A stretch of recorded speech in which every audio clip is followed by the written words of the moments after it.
Hello friends, வணக்கம். Welcome to Sargunas சமையல்.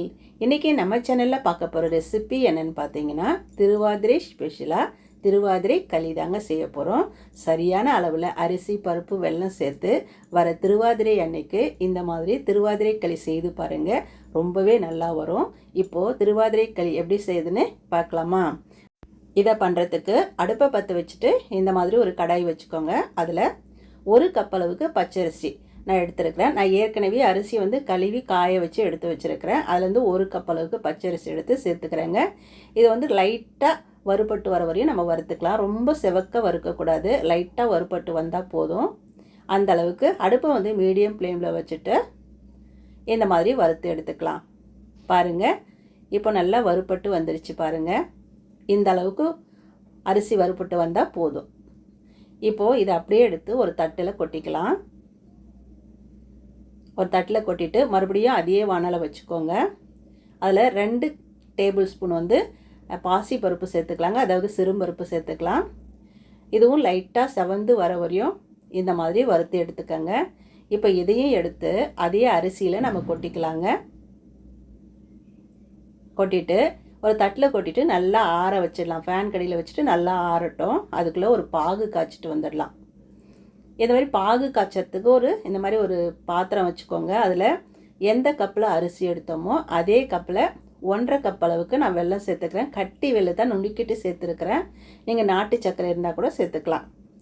சேர்த்துட்டு 1 கப் அளவுக்கு தண்ணி ஊற்றிக்கலாங்க. தண்ணி ஊற்றிட்டு இந்த கட்டியெல்லாம் நல்லா கரைஞ்சிட்டு ஒரு கொதி வர்ற அளவுக்கு கொதிக்க வச்சு எடுத்துக்கலாம். பாருங்கள், நல்லா இந்த வெள்ளை கட்டியெல்லாம் நல்லா கரைஞ்சிட்டு நல்ல ஒரு கொதி வந்துருச்சு பாருங்கள். இப்போ அடுப்பை அணைச்சிட்டு இது ஒரு பக்கம் எடுத்து வச்சுடுங்க. அவ்வளோதான். இப்போ நம்ம அரிசி பருப்பு ஆற வச்சோம் இல்லைங்களா, அது நல்லா ஆறிடுச்சு. அது மிக்ஸி ஜாரில் சேர்த்துக்கலாம். சேர்த்துட்டு ரொம்ப ரவை மாதிரி நைஸாக அரைக்காமல் கொஞ்சம் குறை குறைன்னு அரைச்சி எடுத்துக்கலாங்க. ரொம்ப ரவை மாதிரி அரைக்காமல் இது பாருங்கள், இந்த மாதிரி அரைச்சி எடுத்துக்கலாம். கொஞ்சம் பெரிய பெரிய நொய்யாக இருக்கணும், அந்த மாதிரி அரைச்சி எடுத்துக்கோங்க. மறுபடியும் அடுப்பை பற்ற வச்சுட்டு ஒரு கடாய் வச்சுக்கோங்க. அதில் நம்ம பாகு காய்ச்சி வச்சோம் இல்லைங்களா, அதை வடிகட்டி சேர்த்துக்கலாங்க. அதில் மண் தூசி இருந்ததுன்னா ஃபில்டர் ஆகிடும், அதனால் வடிகட்டிட்டு சேர்த்துக்கலாம்.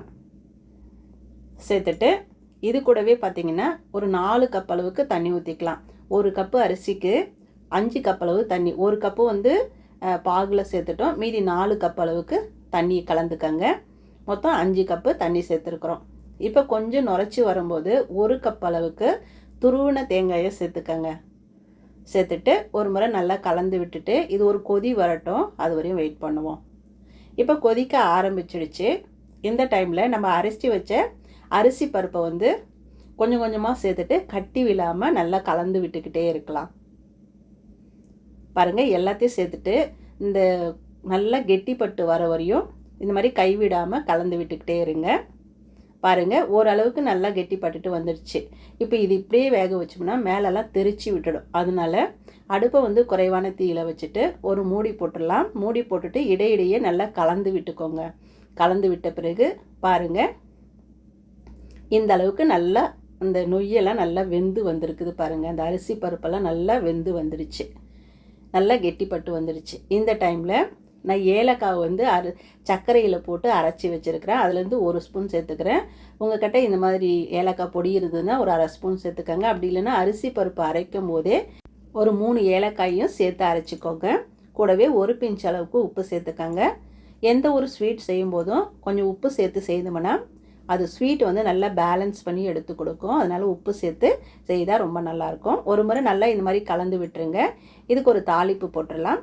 ஒரு பேன் வச்சுட்டு ஒரு 2 ஸ்பூன் நெய் சேர்த்துக்கோங்க. இந்த நெய் பார்த்திங்கன்னா நல்லா உருகி வரட்டும். நல்லா நெய் உருகின பிறகு முந்திரி திராட்சை சேர்த்துக்கலாங்க. ஒரு 7-8 முந்திரியும் ஒரு 10 திராட்சையும் சேர்த்துக்கிறேன்.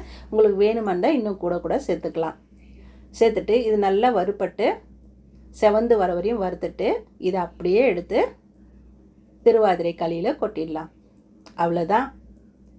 கொட்டிட்டு ஒரு முறை நல்லா கலந்து விட்டுருங்க. அவ்வளோதாங்க, மணக்க மணக்க திருவாதிரை களி சூப்பராக தயாராகிடுச்சு பாருங்கள். கரெக்டான அளவில் அரிசி, பருப்பு, வெல்லம், தண்ணி சேர்த்துட்டு இந்த மாதிரி செய்து பாருங்கள். திருவாதிரை களி வந்து ரொம்ப நல்லாயிருக்கும். அது மாதிரி நெய் சேர்த்து செய்யும்போது நல்லா மணமாகவும் டேஸ்ட்டாகவும் இருக்கும். வரப்போகிற திருவாதிரை அன்னைக்கு நடராஜருக்கு இந்த மாதிரி திருவாதிரை களியை நைவேத்தியமாக வச்சு படைச்சி பாருங்கள். மனசுக்கு நல்ல அமைதி கிடைக்கும். அவ்வளோதான். பாருங்கள், பார்க்கும்போதே எப்படி இருக்குது, அல்வா மாதிரி இருக்குது பாருங்கள். இதே மாதிரி அளவுகளோட நீங்களும் திருவாதிரை களி செய்து நடராஜருக்கு நெய்வேத்தியமாக வச்சு படைங்க. இந்த வீடியோ பிடிச்சதுன்னா சர்க்குணா சமையலுக்கு சப்ஸ்கிரைப் பண்ணுங்கள், லைக் பண்ணுங்கள், கமெண்ட் பண்ணுங்கள். மறக்காமல் உங்கள் தெரிஞ்சவங்களுக்கு நிறைய ஷேர் பண்ணுங்கள். அப்படியே பக்கத்தில் இருக்க பெல் பட்டனை அழுத்தி விடுங்க. நன்றி, வணக்கம்.